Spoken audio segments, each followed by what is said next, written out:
السلام السلام عليكم ورحمة عليكم الله ورحمة الله وبركاته. وبركاته. ازيكم ازيكم حبايبي حبايبي عاملين عاملين ايه؟ ايه؟ يا يا رب رب دايما دايما تكونوا تكونوا بخير. بخير. ان ان شاء شاء الله الله النهارده النهارده هنشتغل هنعمل مع مع بعض بعض وصفة وصفة جميلة جميلة قوي. قوي بسيطة. بشتغلها بشتغلها معاكم معاكم بالخيط بالخيط ده، رقم هو خيط 3 بليسي ناعم وبشتغلها جدا معاكم بالخيط ده. وخيط رفيع هو خيط وجميل قوي قوي بليسي في ناعم الشغل. جدا بشتغلها وكمان بيبقى رفيع بس جميل قوي في الشغل، بسبب ان هو ناعم يعني.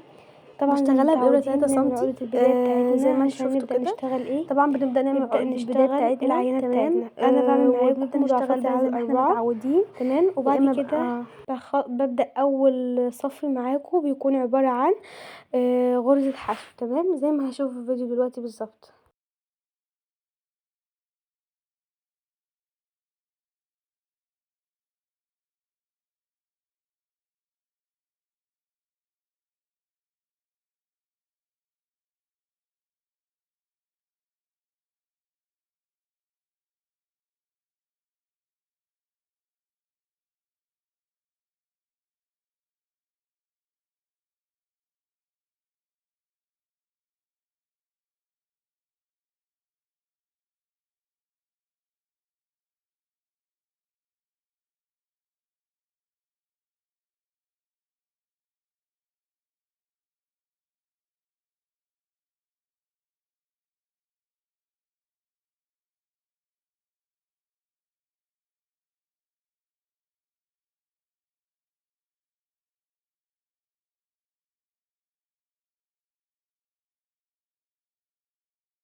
طيب حبايبي، عشان ابدا الصف التاني معاكم لازم ارتفع 3 سلاسل، وبسيب اول سلسله وادخل في اللي بعدها بعمل فيها عمود بلفه. يبقى انا الصف رقم 2 بيكون عباره عن عمود بلفه.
طبعا زي ما شوفنا مع بعض احنا خلصنا الصف التاني ازاي.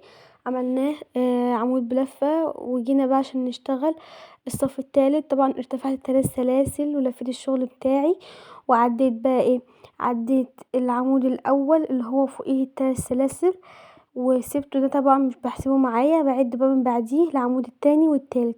بدخل في الفراغ اللي جنب العمود التالت بعمل فيه غرزة نص عمود، وبعدين برجع ادخل في الفراغ اللي قبل العمود التاني بعمل برضو فيه غرزة النص عمود عشان يديني شكل الاكس زي ما انتم شايفين. وبعدها برضو برجع اعد عمودين اهو، بدخل ورا العمود التاني في الفراغ اللي من تحت اعمل فيه غرزة نص عمود، وارجع للفراغ اللي قبل العمود الاول اعمل فيها برضو غرزة النص عمود. تمام.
الصف بقى اللي بعد الغرزة دي بيكون غرزة حشو بس في البريد الامامي، البريد اللي هو من بره في السلسلة. بدخل فيه زي ما انتم شايفين اهو، ببدأ اشتغل فيه غرزة الحشو بتاعتي لحد ما اخلص الصف، برضو بنهيه بغرزة حشو.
طيب بعد ما خلصت غرزة الحشو اللي هي في البريد الامامي من بره برتفع 3 سلاسل، وببدأ برضو اشكل الصف بتاعي الجديد.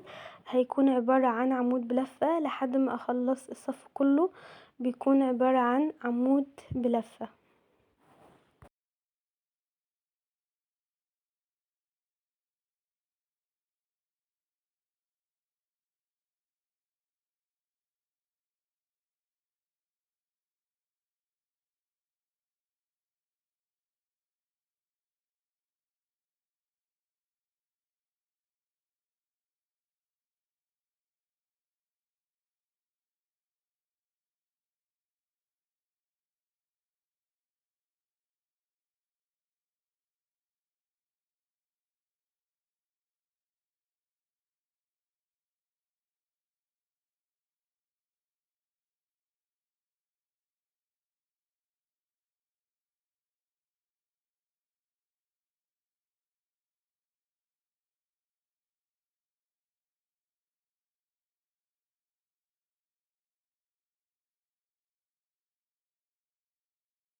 طبعا بعد ما خلصت الصف اللي هو عبارة عن عمود بلفة، ارتفعت 3 سلاسل ورجعت لفيت الشغل بتاعي وسبت اول عمودين ودخلت في الفراغ اللي ما بينهم بقتي ما بين العمودين دول والعمودين اللي بعدهم، واشتغلت غرزة نص عمود ورجعت اشتغلت برضو قدام العمودين، اشتغلت غرزة نص عمود عشان تديني شكل اكس زي ما انتم شايفين، وهقفلها بغرزة عمود.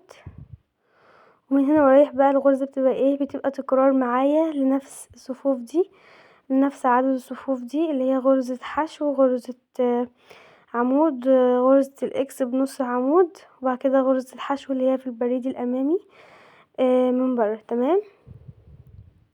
لو انتوا معايا لحد دلوقتي في الفيديو اكتبوا ان انتوا من الابطال، وان شاء الله تقدروا تجربوها، وهي غرزة جميلة قوي وشكلها شيك جدا وبسيط قوي قوي، تقدروا ان شاء الله ان انتوا تطبقوها وتجربوها.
طيب حبايبي، هنا خلاص انا بشكل نهاية العينة بتاعتي عشان اوريكم شكلها في الاخر عامل ازاي. اتمنى ان الفيديو يكون عجبكم، وان انتوا تشتركوا في القناة وتفعلوا الجرس عشان يوصلكوا كل جديد، واتمنى ان انتوا تكونوا معايا لحد دلوقتي في الفيديو، ما تكونوش خرجتوا منه. وده كده بيكون شكل الغرزة بعد ما خلصت. ما شاء الله شكلها جميل قوي، شكلها شيك جدا. السلام عليكم ورحمة الله وبركاته.